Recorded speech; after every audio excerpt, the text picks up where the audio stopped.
ఒక్కసారి మనస్సుతో చూడడం వస్తే చాలు వచ్చేస్తుంది. అది మనస్సుతో చూడగలిగితే వెళ్ళిపోతుంది అంతే. మనసి భావయామి పరదేవత, మనస్సుతో చూస్తుంటే నోరు అదే వర్ణించేస్తుంది.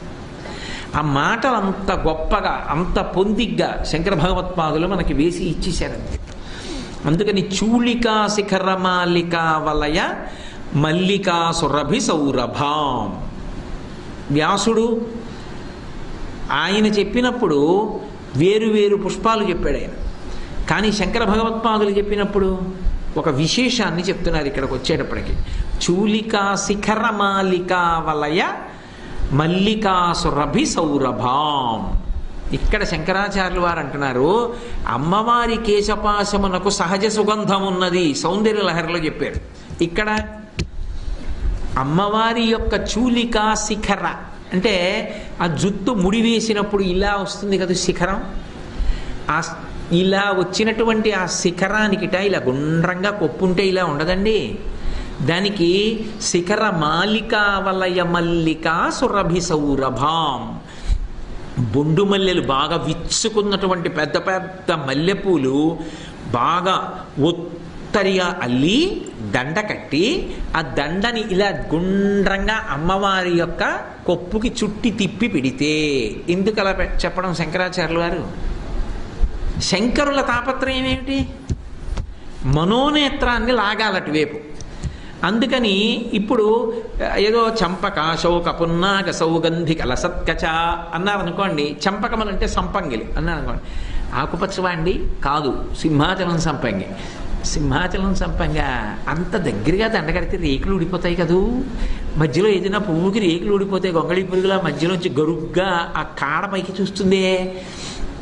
రకరకాల అనుమానాలు. ఆ కొప్పులో పెట్టేటప్పుడు ఇలా కొంచెం కేశపాశం ముందుకు తీసి ఆ వెంట్రుకల పాయి ముందుకు తీసి అందులోంచి పెట్టడం కొంచెం గుత్తిగా ఉంటే కష్టం, రేకులు ఊడిపోతాయే. మనసుతో పువ్వులు పెట్టరా అంటే ఇంత అల్లరి. అశోక పువ్వులతో దండ పెట్టుకుంటుంది ఆవిడ. అశోక పుష్పాలంటే ఏమిటండి? మల్లె పువ్వు బాగా పెద్దది విచ్చుకుని ఉందనుకోండి, రెండు విషయాలు వెంటనే స్ఫురణకు వచ్చేస్తాయి. నల్లని కొప్పుకి తెల్లని మల్లెపూలు ఇంతలావున కట్టి చక్కగా అందంగా ఇలా గుండ్రంగా కొప్పు చుట్టూ తిప్పి పెట్టారనుకోండి, ఓసారి వెనక నుంచి ఆ కొప్పుని భావన చేయండి. భావన చెయ్యగానే మీ ప్రమేయం లేకుండా మల్లెపూల వాసన మీ ముక్కుకి తగిలేస్తుంది. మల్లెపూల వాసన అనేటప్పటికీ మీకు భావనలో తగులుతుంది ఆ వాసన. ముందు అమ్మవారి కొప్పుకి మానసికంగా పెట్టిన మల్లెపూల వాసన మీరు చూడడం మొదలు పెడితే కేశపాశమునకు ఉన్నటువంటి సహజ సువాసన మీకు అమ్మవారి ఇచ్చేస్తుంది. ఎందుకంటే చూసేస్తున్నారుగా మరి. అది చూడ్డానికి మీకు తెలిసున్నది ఇవ్వాలి. ఇక్కడ మనసి భావయామి పరదేవతాం అన్నప్పుడు అవి ఏమిటో నాకు తెలియవండి అన్నారనుకోండి, తెలియని దాన్ని మనసు ఎలా పట్టుకుంటుంది? మనసు కదో బలహీనత. అది దానికి తెలిసున్నదైతేనే అది పట్టుకుంటుంది. ఎక్కడో అమెరికాలో పుట్టి పెరిగిన వాడిని తీసుకొచ్చి ఆవకాయ అన్నాను అనుకోండి, ఆవకాయ అంటే ఏమిటండి అని అడుగుతాడు. వాడికి ఏం తెలుసు? ఆవకాయ ఎలా ఉంటుందో తెలీదా? ఆవకాయ పెచ్చి ఊహించలేవా? నాకైతే ఆవకాయ పెచ్చి ఊహిస్తే నోటి వెంట నీళ్ళు వస్తాయి రా అన్నారు అనుకోండి, ఏమో నీకు వస్తాయేమో నాకు అసలు అది ఏమిటో తెలియదు అంటాడు. ఇంకా తినని వాడికి, రుచి తెలియని వాడికి ఊహే ఉంది. చంపకాశోక పున్నాగ సౌగంధి కలసత్కచ, అమ్మవారి కూరలకు సహజ సుగంధం ఉంది అంటే ఏమోనండి, ఇవన్నీ మాకు ఏం కనపడతాయి ధ్యానం చేసేటప్పుడు? ఆ కేశపాశం అంటారు, పెద్దదంటారు, నల్ల కలువల తండం అంటారు, తుమ్మెదల బారంటారు, అందులోంచి సువాసన వస్తోందంటారు. మాకేమో ఆ కేశపాశం చూద్దామంటే ఏగుళ్ళో కనపడలేదు, దాని మీద కిరీటం పెట్టేసింది, మాకేమో కనపట్టలేదు అంటారేమోనని తెలిసున్న వస్తువు ఒకటి ఇస్తే తెలియని వస్తువుని పట్టుకునేటప్పుడు కనీసం ఎక్కడో చూసింది గుర్తొస్తుంది. అంతవరకే అంటాను నేను. అమ్మ కొప్పులో పెట్టుకున్న పువ్వులు. అమ్మ ఇంట్లో కొప్పేసుకుని అమ్మ మల్లెపూల దండ పెట్టుకోదు, అది జ్ఞాపకానికి వస్తుంది. జ్ఞాపకానికి వచ్చి ఓ ఇలా ఉంటుంది కదా, అది పెద్ద విశేషం ఉంది. నల్ల జుత్తు కొప్పు చుట్టూ ఉన్న మల్లెపూలు అనగానే, మల్లె పువ్వు అనగానే దాని వాసన తెలియని వాడేవాడు వెంటనే వాసన ముక్కుకి తగులుతుంది. అప్పుడు మనసు నిలబడుతుంది. మనసు నిలబడడం అలవాటైతే క్లేశభారం పోతుంది. ముందు క్లేశభారం పోతుంది. శంకర భగవత్పాదులు జ్ఞాన మార్గావలంబకులు. వారికి చిట్ట చివరి ప్రయోజనం ఏం కావాలి అంటే జనులకు అజ్ఞానం పోవాలి. ఆ అజ్ఞానం పోవడానికి అమ్మవారి కబరీబంధ దర్శనం చేయించడం కన్నా మార్గం లేదు. దానికి అందరికీ తెలిసిన్నది తీసుకురావాలి.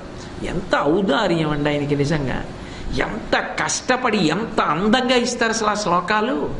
అందుకని ఆ కొప్పు చుట్టూ పెట్టబడినటువంటి మల్లెపూల దండ అనగానే సువాసన వస్తుంది. ఈ సువాసన చూడ్డానికి నువ్వు అలవాటు పడిపోతే ఒకనాడు నువ్వు చూస్తున్నది అమ్మవారి కబరీబంధం కాబట్టి ఒకనాడు అమ్మవారే తన కబరీబంధానికి ఉన్నటువంటి సహజమైన సువాసన నువ్వు చూసేట్టుగా అనుగ్రహిస్తుంది. అదే జీవితానికి పరమలక్ష్యం. చాలు.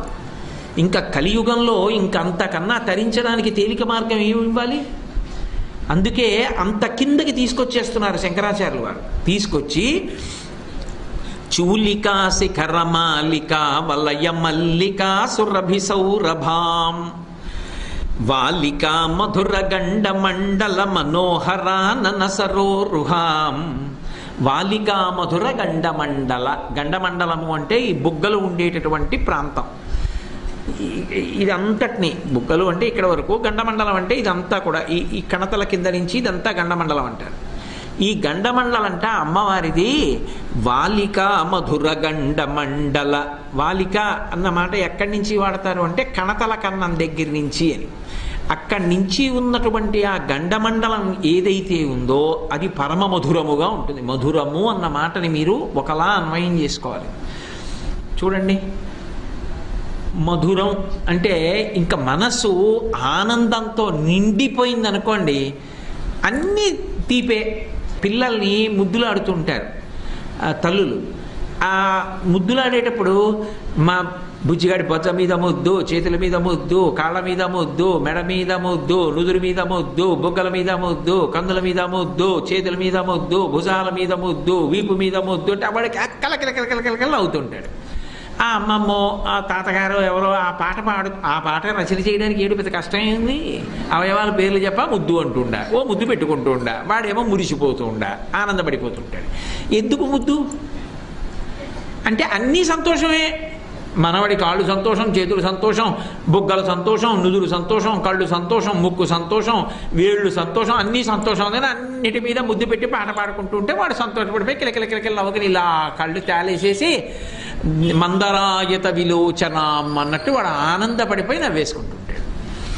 అది వాడికి ఆనందం, మురిసిపోతున్న యువతల వాడికి ఆనందం. అది భక్తికి వెడితే అధరం మధురం వదనం మధురం మధురాధిపతే మధురం మధురం. బొత్తిగా ఇలా అనం కాబట్టి అక్కడికి వెళ్ళేటప్పటికి స్వామి ఏది మధురం కాదు, నీ అధరం చూస్తే మధురం, వదనం చూస్తే మధురం. ఎందుకంటే మధురాధిపతే మధురం మధురం, అంతా మధురం. అలాగే వాలికా మధుర గండమండల. ఎందుకని? ఆమె అమ్మ స్పర్శ అంత ఆనంద హేతు. అందున మీరు ఆలోచించండి, పిల్లవాడికి చాలా దగ్గరగా ఉండేది ఏది? ఎప్పుడు అమ్మ ఎత్తుకున్నప్పుడు. అమ్మ అంటే ఎత్తుకుంటుంది. అమ్మ అంటే ఎత్తుకుంటే వాడు భుజం మీదే నిద్రపోతాడు, లేకపోతే ఇక్కడ వరకు వస్తాడు. కొంచెం గబగబా నడుస్తోంది అనుకోండి, అమ్మ మెడ రెండు చేతులతో పట్టుకుంటాడు. వాడికి ఎక్కువ కనపడేది ఏం కనపడుతూ ఉంటుంది? అమ్మ యొక్క ఈ భాగం కనపడుతూ ఉంటుంది. కనపడగానే పిల్లవాడి దృష్టిని ఆకర్షించేదేది? కదులుతున్నటువంటి అమ్మ తాటంకాలు. ఈ అమ్మ తాటంకాలు అమ్మ ఐదోతనానికి గుర్తు. ఆ తాటంకాలు లోకం యొక్క శ్రేయస్సుకంతటికీ గుర్తు. మళ్ళీ ఒక్కసారి జ్ఞాపకం చేస్తున్నారు శంకరాచార్యులు. అంటే ఇప్పుడు ఆయన ఏ స్థాయిలో చెప్తున్నారు ఈ శ్లోకాన్ని? ఒక చిన్న పిల్లవాడు అమ్మ ఎత్తుకుంటే అంతకన్నా వాడికి రక్షణ లోకంలో ఇంకోటి లేదు. చంటి పిల్లాడంతగా అమ్మవారితో అనుబంధం పెంచేసుకుని ఆ మాధుర్యాన్ని అనుభవించడానికి అలవాటు పడిపోయిన శంకర భగవత్పాదుల యొక్క నోటి నుండి ఒకటికి రెండు మాటలు ఆ మాట వస్తోంది అంటే అందులో ఆశ్చర్యం ఏముంది? ఇందులో మీరు ఇంకొక పెద్ద రహస్యం చెప్తాను మీకు. మీరు కొంచెం జాగ్రత్తగా పట్టుకోవాలంటే మనోస్థితి, ఈ మధుర అన్న మాట వేయడంలో అమ్మ ఆదరణీయురాలు, అమ్మ దగ్గరికి వెళ్ళిపోతే చాలు. ఇంకా అది ఎంతకాలం ఉంటుందో తెలుసా? అలాగా పసితనం ఉన్నంత కాలమే ఉంటుంది. ఆ పసితనంలో అమ్మ తప్ప ఇంకొకటి తెలియదు. మనం మరిచిపోయాం కానీ ఆ పసితనాన్ని నిజంగా అమ్మ ఒళ్ళో కూర్చోవడం, అమ్మ ఎత్తుకోవడం, అమ్మ మధురం, మధురం అమ్మ. అది అమ్మ ప్రేమ. అందుకే ఆ పసితనం, ఏమీ తెలియనటువంటి అమాయకత్వం, అది పెద్దవాడైన తర్వాత కూడా సాధన చేత మనసు అలా ఉండిపోతాయి. పసి మనసు అండి అయింది అంటారు. తృణం దొరికితే సంతోషపడిపోతాడు, ఏమీ లేకపోయినా బాధ ఉండదు, సంతోషంగా ఉంటాడు. పిల్లాడు ఎలా ఉంటాడో అలా ఉంటాడు, పరాధీనుడు, అన్నింటికీ ఈశ్వరుడి మీద ఆధారపడి ఉంటాడు. నువ్వు కూడా ఉండవలసి ఉంటుంది అమ్మ ధ్యానంలో అన్నది చెప్పకుండా చెప్పిన ఉపదేశం.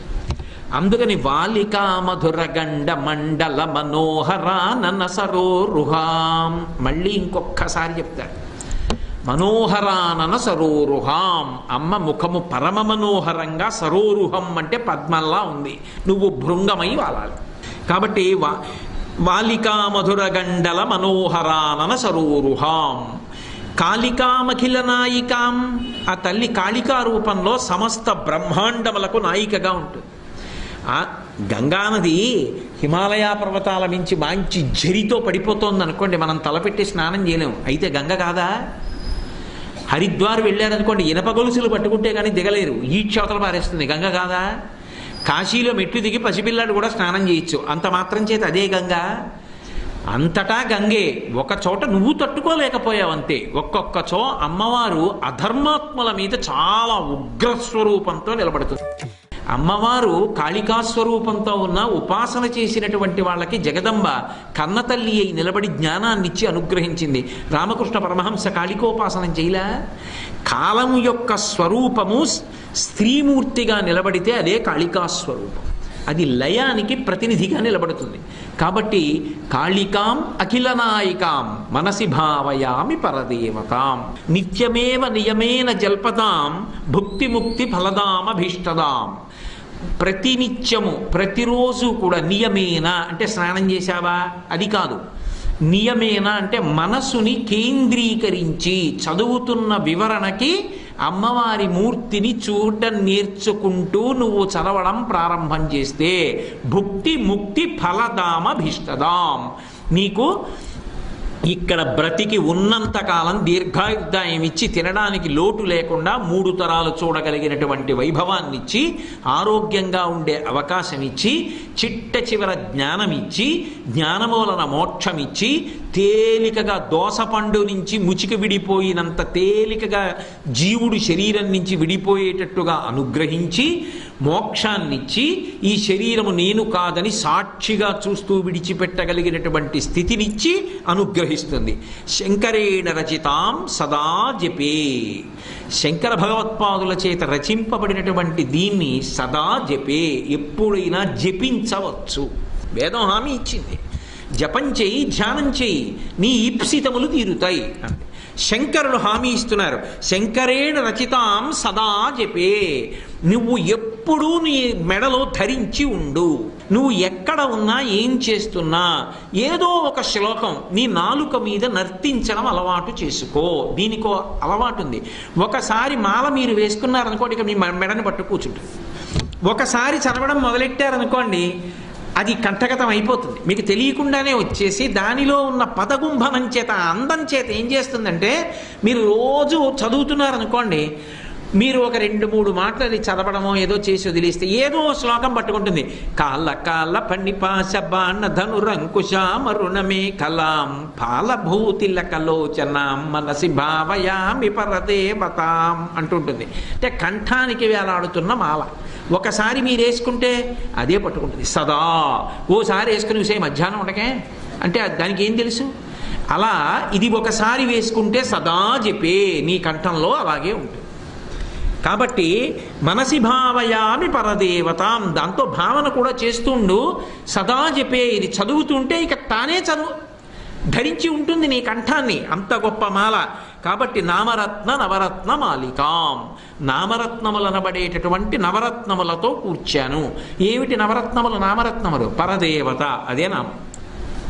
ఎన్ని మాటలు? 9 మాటలు. ఆఖరికి ఈ వర్ణలన్నీ చివరికి ఎందులోకి వెళ్ళిపోయాయంటే పరదేవత అన్న ఒక్కటే నామము, దానికి మిగిలిన రత్నములు అలంకారములు. ఒక పెద్ద రత్నం మధ్యలో ఉంటుంది, మిగిలిన రత్నములు మాలగా ఉంటాయి. ఇప్పుడు ఈ దండ కట్టారనుకోండి, దీనికి చివర గులాబీ పూల దండ ఏదో వేస్తారు ఇక్కడ, అది అది లేదనుకోండి మాలకు అందం ఉండదు. ఏదోగా ఉంటుంది. అందుకే రామాయణ మహామాల రత్నం వందే నీలాత్మజం. రామాయణం అనే మాలకి రత్నం ఎవరు అంటే స్వామి హనుమ వేలాడుతుంటారు.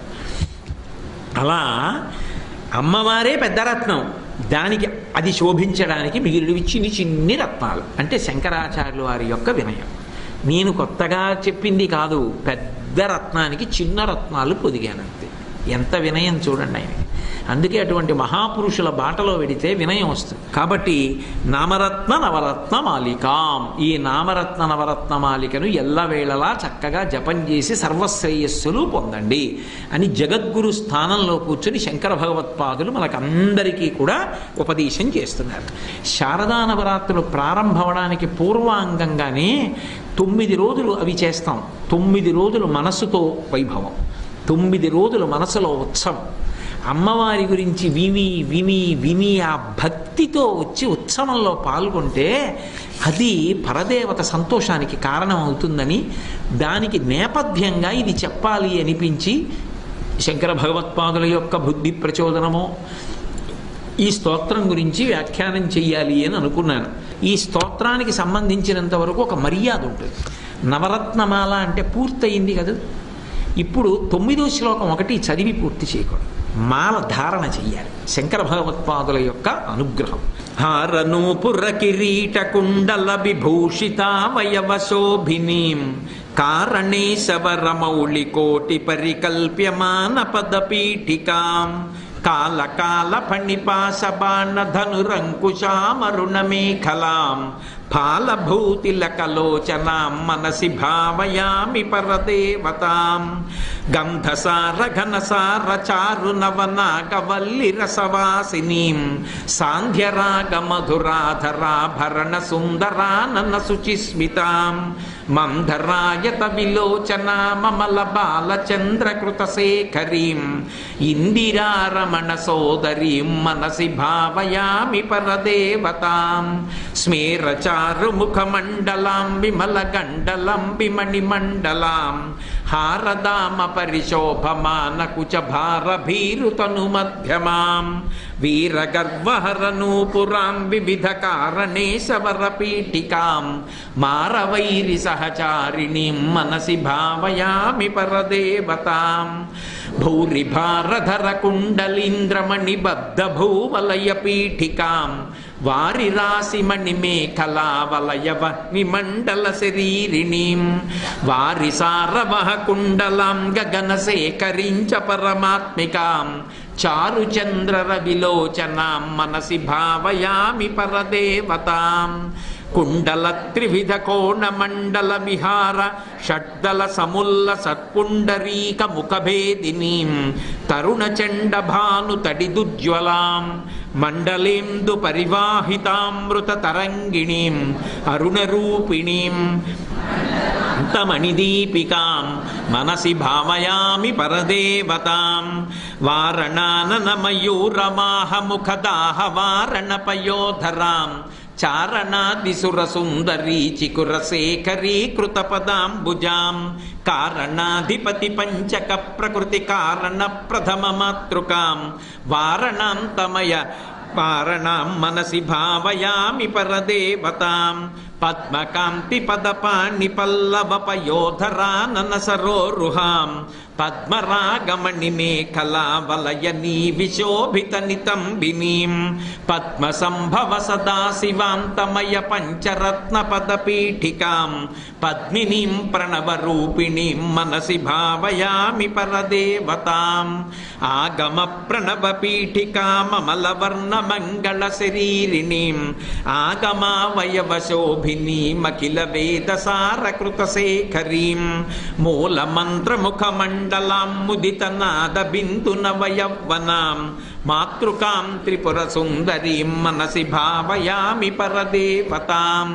కాళికాతిమిర కుంతలాంత ఘన భృంగ మంగళ విరాజినీం చూలికా శిఖర మాలికా వలయ మల్లికా సురభి సౌరభాం బాలికా మధుర గండ మండల మనోహరానన సరోరుహాం కాళికామఖిల నాయకాం మనసి భావయామి పరదేవతాం నిత్యమేవ నియమేన జల్పతాం భుక్తి ముక్తి ఫలదామభీష్టతాం శంకరేణ రచితాం సదా జపే నామరత్న నవరత్న మాలికాం. మంగళాశాసనపరైః మదాచార్య పురోగమైః సర్వైశ్చ పూర్వైరాచార్యైః సత్కృతాయాస్తు మంగళం. మంగళం కోసలేంద్రాయ మహనీయ గుణాత్మనే చక్రవర్తి తనూజాయ సర్వభౌమాయ మంగళం.